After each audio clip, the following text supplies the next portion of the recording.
बच्चों, राज्य शैक्षिक अनुसंधान एवं प्रशिक्षण परिषद गुरुग्राम आपके लिए न्यू प्रोग्राम के तहत कक्षा 9 सब्जेक्ट मैथमेटिक्स बहुपद सेकंड चैप्टर लेके आया है। मैं Anil Kumar PGT mathematics G+D तहसील पुंडरी डिस्ट्रिक्ट कैथल हरियाणा से आपका न्यू प्रोग्राम में स्वागत करता हूं।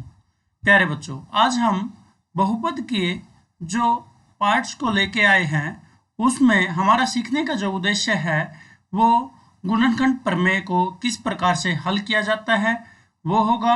साथ ही साथ मध्य पद विधि को विभाजित करके बहुपद का गुणनखंड किस प्रकार से किया जाता है, ये हमारा इस वीडियो में सीखने का उद्देश्य रहेगा।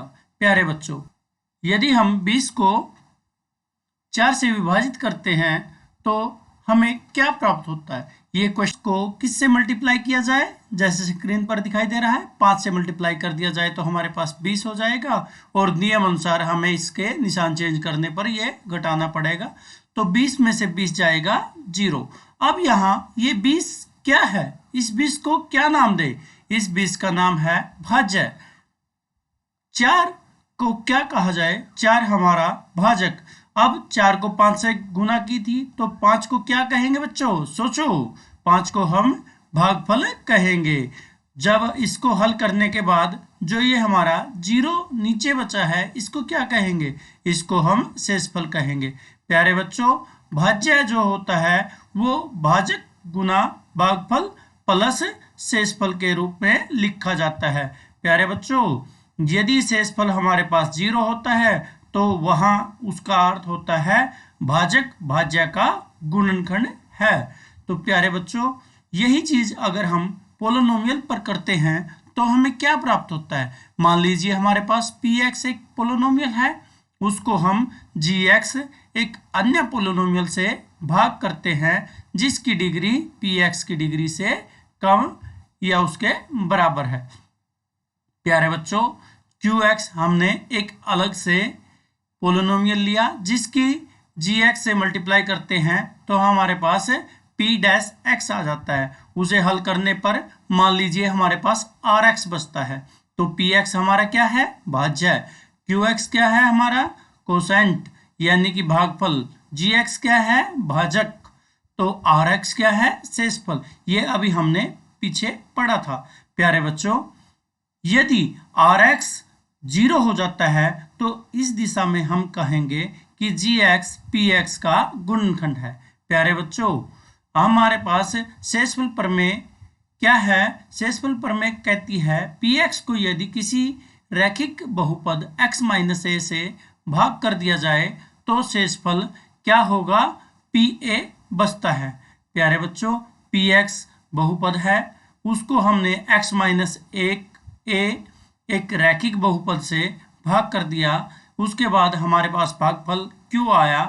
हल करने पर हमारे पास जो शेषफल pa बचता है, ये शेषफल हमें निकालना होता है। इसको निकालने के लिए हम किस प्रकार से यूज करते हैं, देखिए एक उदाहरण हम लेके इसको चलते हैं। 4x² - 3x + 7 को रैखिक बहुपद x - 4 से भाग देने पर हमें शेषफल क्या ज्ञात होगा, ये हमें निकालना है। ये px है, ये x - a है, से भाग देने पर हमें किस प्रकार से शेषफल मिलता है। ये शेषफल प्रमेय का यूज करके हम इसका हल करेंगे। प्यारे बच्चों, हमें सबसे पहले x - 4 से x का मान निकालना होगा। यहाँ शून्यंक के लिए हम क्या करते हैं प्यारे बच्चों, x - 4 को जो रैखिक बहुपद है 0 के बराबर रख लेते हैं। तो यहाँ से x का मान हमें क्या मिलेगा, 4 मिलेगा। तो इस 4 को हम px में जहां जहां x है वहां रख देंगे तो हमारे पास क्या मिलेगा, 4 और x की स्क्वायर था तो 4 का भी स्क्वायर हो जाएगा। 3 की गुना 4 से हो जाएगी प्लस 7। इसको हल करने पर 4 का स्क्वायर 16, 4 × 12। इसको हल किया, फिर आगे हमारे पास 16 चौके 64 होता है और -12 + 7। 12 में से 7 को घटाएंगे तो माइनस का 5 बचेगा। 64 में से 5 जाएगा तो 59। प्यारे बच्चों यहाँ पी एक्स को x माइनस 4 से जब भाग दिया जाता है तो हमारे पास शेषफल क्या होगा, 59 आ जाता है। प्यारे बच्चों यदि हम पी एक्स को x माइनस ए से भाग देते हैं तो शेषफल हमारे पास क्या आ जाता है, हमारे पास शेषफल आ जाता है पी ए। परंतु x माइनस ए को पी एक्स का गुणनखंड कब कहेंगे, ये हमारे पास दिमाग में बात आती है कि x माइनस ए को पी एक्स का गुणनखंड कब कहेंगे। ये हमारे पास जब होगा जब हमारे पास पी ए 0 हो जाएगा। जब पी ए की मान हमारे पास 0 मिलता है तब क्या होगा, हमारे पास x minus A P x का गुणनखंड होगा। प्यारे बच्चों यहां निष्कर्ष निकलता है यदि पी एक्स एक बहुपद है, ए कोई वास्तविक संख्या है, तो p में x की जगह पे a रखने पर यदि हमें 0 प्राप्त होता है तो x minus A P x का एक गुणनखंड है। यदि हमारे पास दूसरी भाषा में हम कह सकते हैं x minus A P x का गुणनखंड है तो पी ए 0 के बराबर होगा, यानी कि x minus A P x का गुणनखंड होगा। यदि पी ए 0 है, ये गुणनखंड है तो पी ए 0 होगा। प्यारे बच्चों ये हमें लेते हैं x minus A P x का गुणनखंड है या नहीं है। पहली बात वही कि हमें क्या करना है प्यारे बच्चों, पहले चरण में हमें x माइनस ए से शून्य ज्ञात करना होगा। वो कैसे होता है, x माइनस ए को बराबर 0 रखेंगे और x की वैल्यू 1 हो जाएगी। प्यारे बच्चों दूसरे चरण में हमें क्या करना है, जहां जहां x p में नजर आता है वहां पर 1 वैल्यू रख देनी है। तीसरे में क्या करेंगे, उसको हल कर लेंगे। अब जहां x था वहां मैंने 1 रख दिया तो 1 का स्क्वायर 1, 2 गुना 1 1, तो ये क्या होगा 2 और 1 3, 3 माइनस के, तो दोनों का जब हल किया तो हमारे पास शून्य मिला। यहाँ x माइनस 1 बहुपद पी एक्स बराबर x square plus 2x minus 3 का गुणनखंड है। प्यारे बच्चों एक उदाहरण लेके हम और चलते हैं जिससे हम देखेंगे ये इसका गुणनखंड है या नहीं। x प्लस 2 बहुपद पी एक्स बराबर x की शक्ति 3 प्लस 3x की शक्ति 2 प्लस 5x माइनस 6 का गुणनखंड है या नहीं। तो हमें क्या करना है प्यारे बच्चों, पहले चरण में हम x प्लस 2 को बराबर 0 रखेंगे, वहां से शून्य निकालेंगे तो x की वैल्यू -2 मिलेगी। दूसरे चरण में हमें क्या करना है, जहां जहां x नजर आता है वहां पर x के स्थान पर -2 रखेंगे प्यारे बच्चों।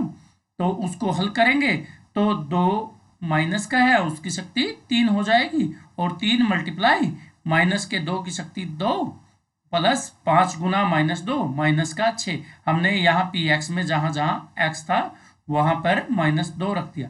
अब ये ओड पावर है यानी कि विषम शक्ति है, ये माइनस का 8 आ जाएगा। यहाँ सम है तो प्लस का 4, 4 की गुना 3 से 12 और प्लस माइनस माइनस 5 की गुना 2 से 10 और माइनस का 6। जब हम इसको हल करते हैं तो क्या होगा, -8 है से कैसा, ये 12 -16, ये 10 और 6 का जोड़ आ गया। हमारे पास इसको पूर्ण हल करते हैं तो -12 आ जाता है जो कि 0 तो नहीं है तो इसका मतलब क्या हुआ, x प्लस 2 पी एक्स का गुणनखंड भी नहीं है। प्यारे बच्चों यदि हम एक उदाहरण और लेके चलते हैं जिसमें अगर हमें ये गुणनखंड है, अगर गुणनखंड कह देते हैं x minus A P x का गुणनखंड है तो इसका मतलब क्या होगा कि a की वैल्यू p में रखने पर हमें 0 ही प्राप्त होगा। प्यारे बच्चों देखते हैं अब इसको हल करके हमें k का मान ज्ञात करना है जब x माइनस 1 पी एक्स का गुणनखंड है। तो प्यारे बच्चों यहाँ देखिए x माइनस 1 पी एक्स का गुणनखंड है, इसका मतलब क्या हुआ, सबसे पहले हमें जो ये थ्योरम थी कि x माइनस 1 पी एक्स का गुणनखंड है तो p a की जगह p a 0 हो जाएगा, जहां जहां x है उसकी जगह पे हमें a रखना है। प्यारे बच्चों देखते हैं हम कि सबसे पहले हमें x माइनस 1 से a की वैल्यू निकालनी है कि a हमारा क्या है। x माइनस 1 बराबर 0 रखेंगे शून्य निकालने के लिए और -1 को हम राइट साइड लेके जाते हैं तो ये प्लस का 1 हो जाएगा। एक्स की वैल्यू हमारे पास क्या मिली, 1 मिली, जो कि ए का काम करेगी। अब जहां जहां पी में हमारे पास x है वहां पर 1 रख दीजिए और साथ में बराबर में क्या आ जाएगा, 0, क्योंकि उसने इसको गुणनखंड पहले ही बता रखा है, हमें सिद्ध नहीं करना है। तो हम यहाँ हल करना शुरू करते हैं। 4 और 1 की शक्ति 3 प्लस 3, x की शक्ति 2 थी तो x की जगह 1 रखा, 1 की शक्ति 2 माइनस 4, x की जगह पे 1 रखा, प्लस के बराबर में 0, क्योंकि ये गुणनखंड दे रखा है। अब क्या होगा, 1 की शक्ति 3, 1 गुना 4, 4 आ जाएगा, और 3 की गुना 1 के साथ करेंगे 3 आ जाएगा, 4 की 1 के साथ 4, और प्लस का के बराबर 0, 4 से 4 कैंसिल आउट हो जाएगा, 3 प्लस के बराबर क्या हो जाएगा, 0, और 3 को राइट साइड लेके जाते हैं तो माइनस का 3 आ जाएगा। यानी हम द्विघात बहुपद का गुणनखंड करना सीखते हैं। द्विघात गुणनखंड हमारे पास करने के लिए एक द्विघात बहुपद की आवश्यकता होती है। मान लीजिए द्विघात बहुपद आपका ये है ax² plus bx plus c। आपके पास प्यारे बच्चों इस तरह से कुछ उदाहरण होंगे जो मैं इस प्रकार से ले सकता हूं, जैसे x² प्लस 5x प्लस का 4, या x² माइनस 3x माइनस 4, या 3x² माइनस 7x प्लस का 4, 6x² माइनस का 4x माइनस का 2। इस प्रकार हमारे पास जो द्विघात बहुपद होंगे उनको हल करना हम यहाँ सीखेंगे कि किस प्रकार हम उनका गुणनखंड कर सकते हैं। देखिए, इसके लिए हमारे पास सिंपल सी बात, बिल्कुल सिंपल मेथड है कि हमें जो a, b और c ढूंढने हैं क्या क्या है। ध्यान रहे मेरा जो मेथड है कराने का वो थोड़ा अलग है। मैं इन a, b, c को तीनों को चिन्ह रहित लेता हूं। जैसे यहाँ पे 1 है, ये प्लस का है, ये 5 प्लस का है, 4 प्लस का है, यहाँ भी 1 है, ये प्लस का, ये माइनस का 3 है, माइनस का 4 है, और प्लस का 3 है, माइनस का 7 है, प्लस का 4 है, 6 प्लस का है, माइनस का 4 है, माइनस का 2 है। मैं इसको नहीं लेता, मैं यहाँ केवल 2 नजर आ रहा है, मुझे 4 नजर आ रहा है, 6 नजर आ रहा है। तो यहाँ सबसे पहला चरण क्या होगा कि a से c की मल्टीप्लाई, यानी कि जैसे पहले को लेके चलता हूं मैं, यहाँ a मेरे पास 1 है और c क्या है, 4 है, तो 1 की 4 से मल्टीप्लाई करता हूं तो मेरे पास क्या मिलता है, 4 मिलता है। अब हमें इन दोनों की जो मल्टीप्लाई आती है उससे जो भी मिलता है, जो भी क्वेश्चन, जो भी संख्या हमें मिलती है उसके ऐसे 2 टुकड़े करने हैं जिनका जोड़ क्या हो, जोड़ या घटाने पर क्या मिले, हमारे पास b मिले, यानी कि ये वाला। यानी कि अब इसमें क्या करें, हमें 4 के ऐसे 2 टुकड़े करने हैं जिनका जोड़ या घटा 5 मिले, परंतु 4 और किसका आंसर आता है, 2 की 2 से गुना करते हैं, वो भी 4 आता है। अब बात आती है कि यहाँ पे जोड़े कब और घटाएं कब, उन टुकड़ों का जोड़ कब करना है और घटाना कब है। ध्यान रखो कि जहां a के सामने वाला निशान और c के सामने वाला निशान अगर एक जैसे हैं तो हमें वो जोड़ना पड़ेगा, अगर इनके निशान विपरीत हैं तो घटाना पड़ेगा। यहां देखिए, यहाँ पे निशान प्लस है, यहाँ भी प्लस है, दोनों का जो निशान है वो समान है, यानी कि हमें अब क्या करना है, जो ये टुकड़े बने हैं इन टुकड़ों में जोड़ के देखना है किन का जोड़ 5 आता है। 2 और 2 4, इनका जोड़ 4 आता है, जबकि हमें 5 चाहिए। यहाँ क्या आता है, 1 और 4 5 आता है, हमारे पास 5 मिल गया। यदि 5 मिल गया तो हम क्या करेंगे, x² ऐसे कैसा लिखेंगे, पहले वाला। अब प्लस का निशान, जो निशान b के सामने होगा वही होगा, और 5 को हम किस रूप में लिख सकते हैं, 4 पहले लिखेंगे, प्लस का 1 लिखेंगे, 4 और 1 5, x इसके साथ है वो ऐसे कैसा, प्लस का 4, ये हम लगा देंगे। घटाना कब होता है? हमें घटाना तब होता है जब हमारे पास क्या हो, जब ए और सी का निशान विपरीत हो। यहां देखिए, यहां पे ये देख लीजिए, ये मेरे पास एक ऐसा है जिनमें निशान विपरीत है। तो इसको मैं कैसे करूंगा? हमारे पास 6 की गुना 2 से करनी थी, कितना आंसर आता है? 12। और 12 और किसका आता है? 1 गुना 12, वो भी क्या आता है? 12। और किसका आता है? 3 गुना 4, वो भी क्या होता है? 12 आता है। हमारे पास 12 आता है। अब इनके निशान क्या है? विपरीत है। तो घटाने पर हमें क्या आना चाहिए? 4 मिलना चाहिए। घटाने पर 4।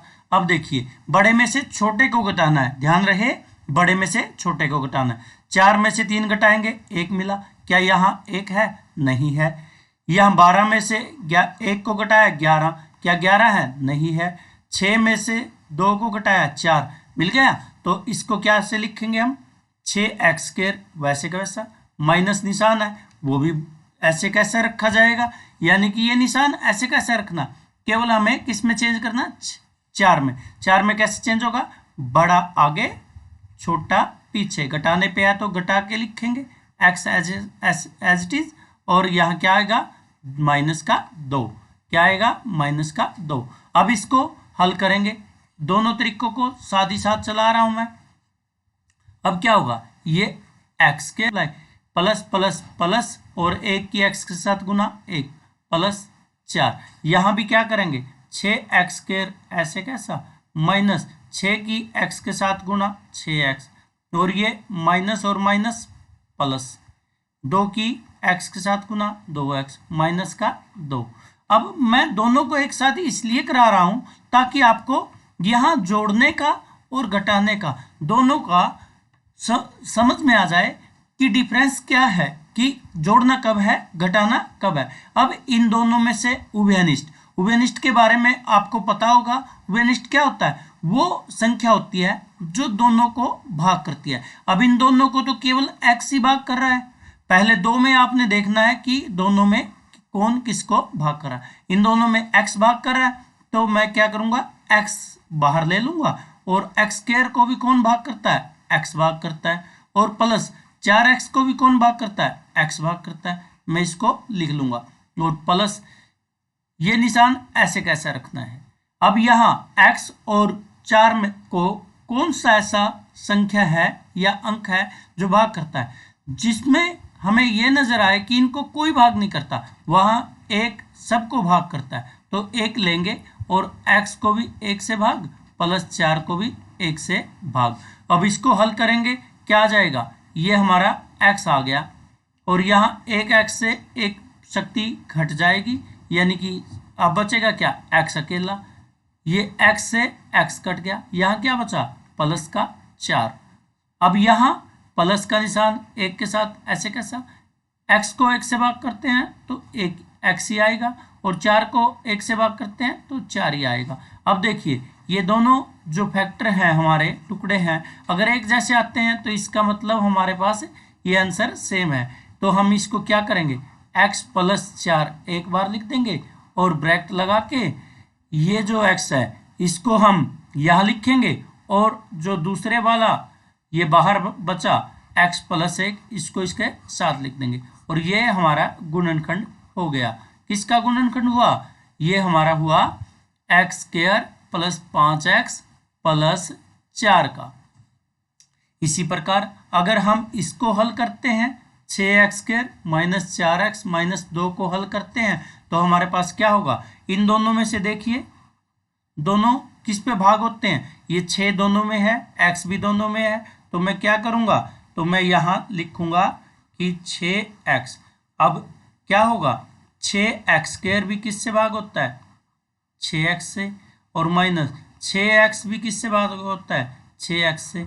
अब प्लस का जो का तो निशान आ जाएगा। अब क्या करना है? ये दोनों किस पे भाग होते हैं? 2 पे, तो 2 बाहर रखा।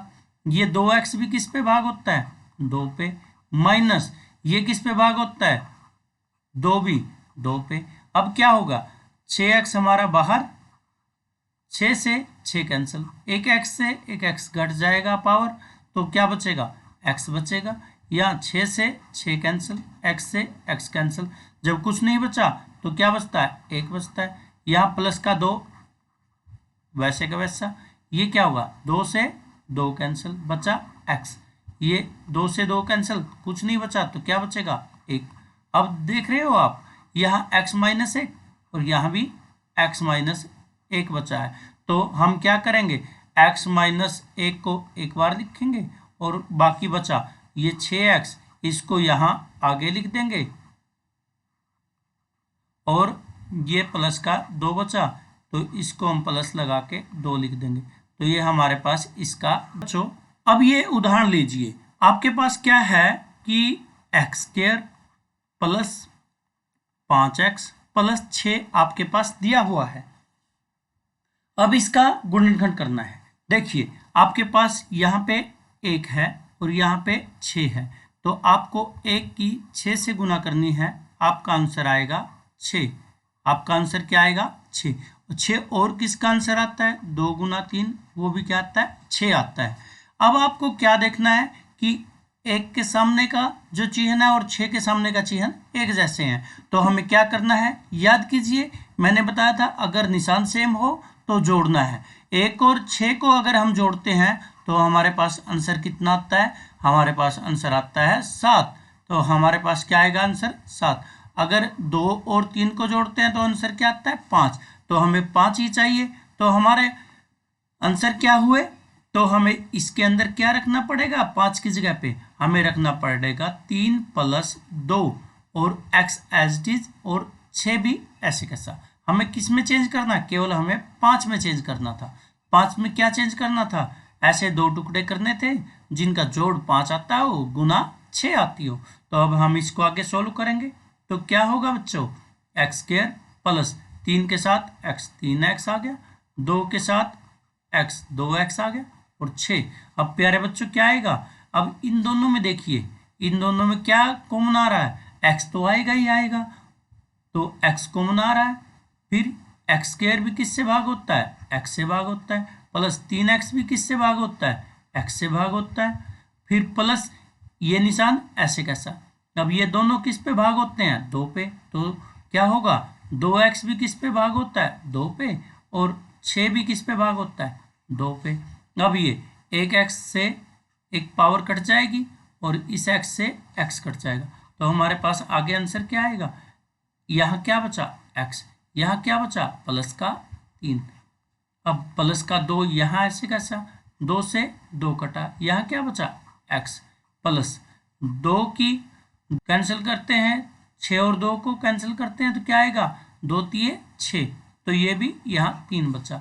अब देखिए हमारे ये दोनों एक जैसे हैं, तो हमें क्या करना है, x प्लस 3 को यहाँ रख देना और x जो यहाँ बचा था आगे उसको यहाँ लिख देना है और यहाँ प्लस का 2 लिख देना और यही हमारा गुणनखंड आ जाएगा।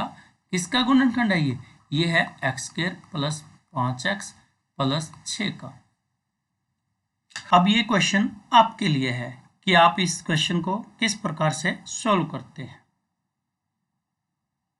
अब हमने जो सीखा है उसके आधार पर आपको कुछ क्वेश्चन के आंसर आपको निकालने हैं।